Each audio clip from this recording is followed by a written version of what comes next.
This is a time when we need one another. It's a time when our nation feels more divided than ever.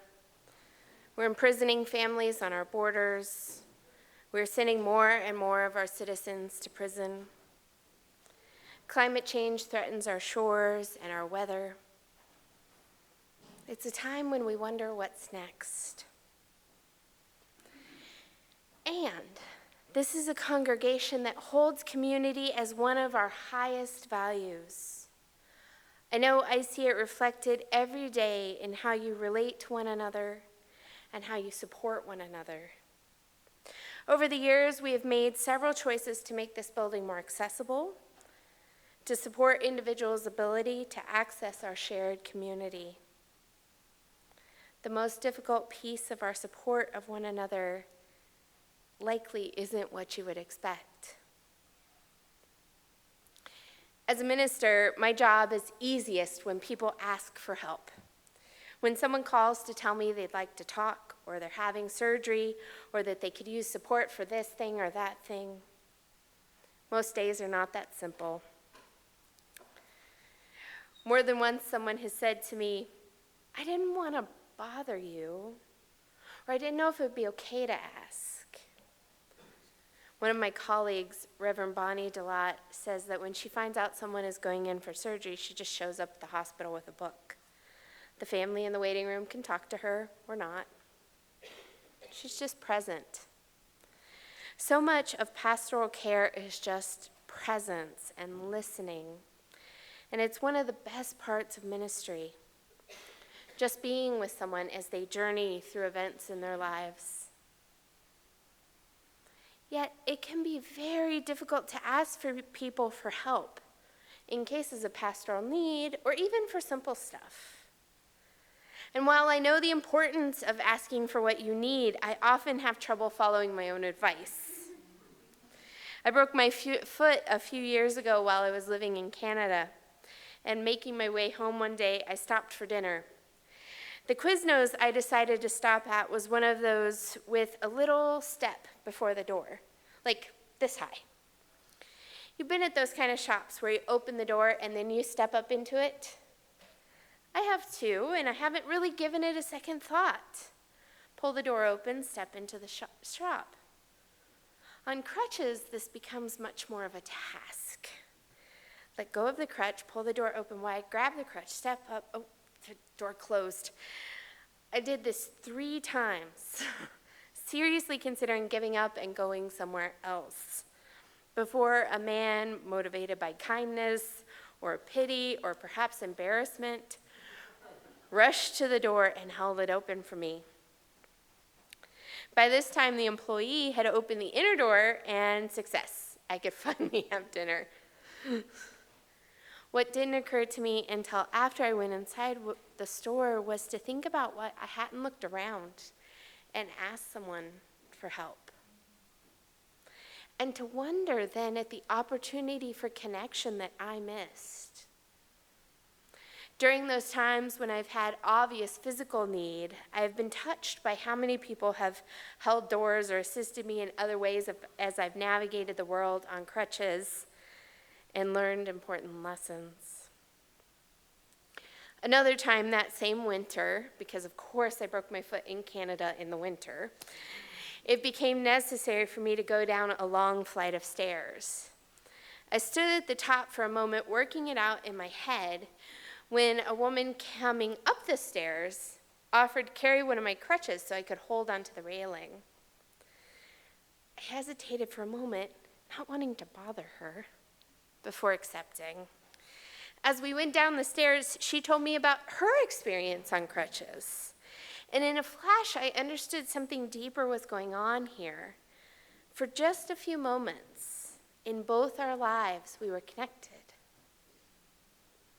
Yet the reality is that many of us find it hard to ask for help, especially when the need is not obvious or physical. Just so I know I should continue with this sermon, have any of you sometimes found it hard to ask for help when you need it? Yeah. Okay, let's let's try the flip side of that question. How many of you have enjoyed helping out a friend or a random stranger with help when they needed it? Many of the same people, I notice. We find it easy, even enjoyable, to help another, yet so many of us find it hard to ask for help ourselves. So let's explore that for just a little bit. Dr. John Grohl suggests that there are a few reasons why people hesitate to ask for help. One, it makes us look vulnerable. He states that the reality is that asking for help creates an atmosphere of empowerment. It communicates to others that while you may not have the answers, you are willing to look for them and make things better. Now, obviously, this is a particular kind of help, but I would extend this out to say that it is a part of respect for a person's inherent worth and dignity to ask them for help. When you reach out during times of need, you are recognizing something valuable in that other person, as well as something of worth in yourself. While Dr. John Grohl suggests that asking for help does not make us look vulnerable, there are times where I disagree. There are times where asking for help is one of the bravest and most vulnerable things a person can do. When I was in seminary, I was trained to be a suicide prevention trainer, which means I led several workshops on suicide prevention for ministers, teachers, chaplains, lay leaders, and others. I taught a relatively simple procedure for connecting people with resources that they needed to get through a suicidal crisis. And during this training, when I was trained, they said, always stay around after. Always make time for questions and for people to talk to you. On one occasion, a young man I knew stayed after the workshop to talk to me about the suicidal feelings he was currently experiencing. And because he reached out and asked for help, because he was because he was able to risk being vulnerable, I was able to connect him with the supports he needed and become one of those supports myself. It was an incredible gift of trust. The second myth is that successful people never ask for help. In other words, it can be seen as a weakness. It's frightening to recognize we have needs. And more than that, what if we ask for help and they say no? Dr. Grohl says, I think the number one reason why people don't ask for help is simply fear. Fear that others will judge them for asking. Fear that others will see them as weak or damaged. This is the fear. This fear is the same kind of fear that holds people back in their lives. And I agree with him here. Fear plays a big part in our hesitation to ask one another for help. In my own times of need, I've noticed my own fear of being a burden on my friends. In fact, when I was dealing with that broken foot, a friend offered to come over for a few hours and do some things around the house that really needed done. This would include navigating my basement stairs and doing some desperately needed laundry. And I actually spent 3 or 4 minutes trying to talk her out of it, while really wanting her to talk me into it. Oh, you don't want to do that on your weekend, are you sure? And then I noticed what I was doing and stopped. She was offering me a gift, and I kept trying to reject it. If she had given me a book, I would have thanked her, even if I already had the book or didn't like the book. But an even more precious gift, her time, I kept trying to throw back at her. So I stopped and I tried again. That would be incredibly helpful. Thank you so much. There's a gift in gracefully accepting what has been offered. Canadian peacekeeper Doug Setter understood this lesson. He talks about his time in Siberia. He was in the war-torn land of crumbling buildings, bullet-hole walls, and broken glass where people are suffering deeply. And he tells of a moment when he smelled coffee. A young woman approached them with sadness in her eyes, worry lines on her face, and a tray of small cups of coffee. Doug called his section over and they gracefully gratefully accepted the small cups. He said, "The stuff was warm and bitter, and I don't like coffee, but I drank it just the same." He told her thank you, one of the few words he knew in her language, and he pantomimed that it was delicious. And when she walked away, her head was held high and her walk was proud. He says, "I wondered how she could be like that when she had likely lost everything. For all we knew, that might have been the last of her coffee, something she would normally reserve for her family's meals." I believe in that moment, gratefully receiving what she had to offer was the most important gift that Doug and the other peacekeepers could give that woman. Sometimes when our problems are overwhelming, it is through helping others that we are able to regain something we need, be that a sense of control, pride, or even just a break from our struggles.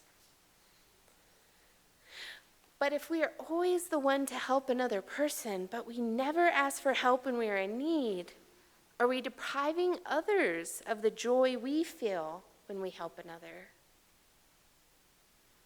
One responsibility of being part of a community is reciprocity. We are a faith that is united by community. This is why the sharing of joys and sorrows is a central ritual of our services. Moving through life means a journey through joy and suffering. It means disappointment and accomplishment. Life is not easy, and it is unbelievably glorious. This is what our faith offers. As we walk through the hills and the valleys of life, we don't have to do it alone. We're on this journey together. As Reverend Mark Morrison Reed says, "The central task of the religious community is to unveil the bonds that bind each to all.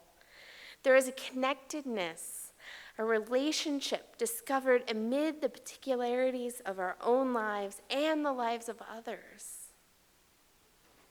And there's a lot of power in this reminder from our faith. There's transformative power in asking for what you need.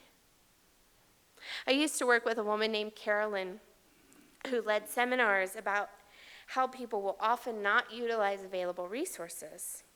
She asked if anyone had a problem they needed help with. A woman in a room said she'd been looking for an apartment in a particular area and hadn't been able to find one, and now the time pressure was on. Carolyn asked anyone who might be able to help to raise their hand. 5 hands went up. Carolyn says she continued with this, and by the end of the session, quite a few people were matched with other people that had resources or connections they needed. Can you imagine just getting in a room with a bunch of people and solving problems? It sounds wonderful. The 7th principle of Unitarian Universalism reminds us that we are part of an interdependent web of existence. Offers of assistance can strengthen a connection to someone else on the web. Asking for help when you need it shows you respect your own and the other person's worth. Ultimately, the gifts of giving and receiving serve all of humanity, even in the simplest acts. In her book, My Grandfather's Blessings, Dr. Rachel Naomi Remen shares a story of an encounter she witnessed with the Dalai Lama.